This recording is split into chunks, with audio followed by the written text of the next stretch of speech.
لیکن عوام الناس کو بھی کچھ خیال فرمانا چاہیے اور کچھ نہ کچھ وقت لگاتے رہنا چاہیے، ورنہ کم از کم ہر ماہ 3 دن لگا لیا کریں۔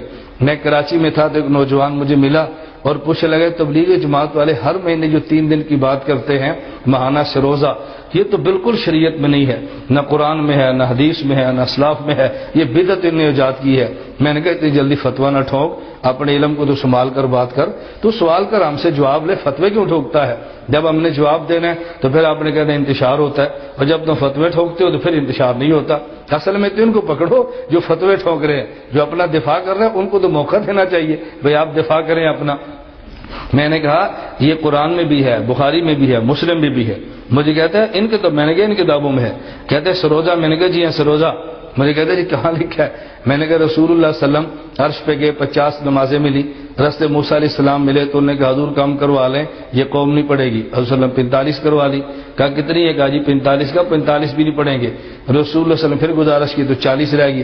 یہ تو آپ نے حدیث سنی ہے نا، بالآخر 5 نمازیں رہ گئی تو حضرت رسول اللہ صلی اللہ علیہ وسلم پر وحی آئی، آپ کی امت 5 نمازیں پڑھے گی، اجر 50 کا ملے گا۔ نمازیں 5 پڑھے گی، اجر 50 کا ملے گا۔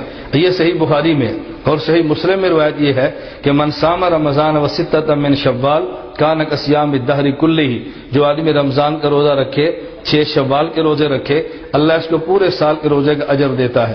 تو 5 نمازوں پر 50 کا اجر، رمضان اور 6 شوال کے روزوں پہ پورے سال کا اجر، یہ کیوں ملتا ہے؟ اس کی دلیل قرآن کریم میں ہے، من جاء بالحسنۃ فلہ عشر امثالھا، کہ جو آدمی ایک عمل اچھا کرے اللہ اس کو 10 کا اجر دیتے ہیں۔ میں نے کہا قرآن اور بخاری اور مسلم میں نے پیش کر دی ہے؟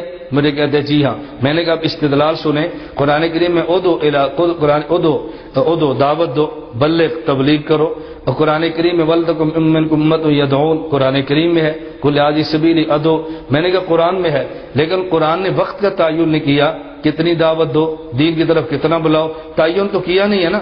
اب ہمارے اکابر نے مشورہ کیا، اس نے شادی بھی کرنی ہے، کاروبار بھی کرنا ہے، دکان پر بھی جانا ہے، دفتر بھی جانا ہے، زمین پر بھی جانا ہے، ہل چلانے ہیں، سارے کام کرنے ہیں، اور اس نے دین کی بات بھی کہنی ہے۔ ایسی ترتیب بناؤ کہ جس سے پوری زندگی دین پر دعوت دینے کا اس کو اجر ملے۔ تو اس کا طریقہ کیا ہے؟ ہم نے صحیح بخاری، صحیح مسلم اور قرآن کریم ان 3 کتابوں کو دیکھا تو پتہ چلا کہ نیک ایک عمل کریں 10 کا اجر ملتا ہے۔ تو مشائخ نے کہا ہر مہینے میں اگر یہ 3 دن خدا کے راستے میں نکلے گا، 3 کو ضرب سے دو، 10 سے ضرب دو گے تو 30 بنیں گے، تو ماہانہ اگر 3 دن نکلتا رہے تو پوری زندگی خدا کے راستے میں نکلنے کا اس کو اجر مل جائے گا، کاروبار بھی کرتا رہے گا اور پوری زندگی دین پر چلنے کا اجر بھی ملتا رہے گا۔ میں نے کہا ہمارے پاس، کہتے ہیں ان سے دلیل مانگی کئی تبلیغ والوں سے، وہ تو دلیل نہیں دیتے۔